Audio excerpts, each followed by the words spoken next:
Welcome back again. Today, Shure SM58 legendary vocal microphone. And that's what the mic looks like inside. Let's open this up. So, you got a sticker. That's nice. You got this.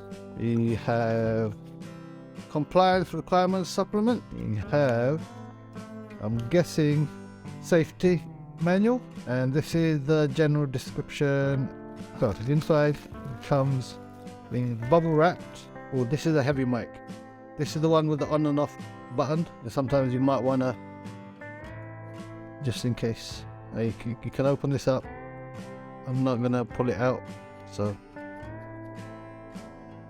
quite solid, heavy, quite heavy. And you got an XLR connection there, and a mic. So just slots in there.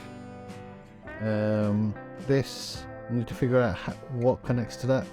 You might need a microphone tripod or stand, and that bit moves around. But it opens up, and it's, I think it's, oh, here we go.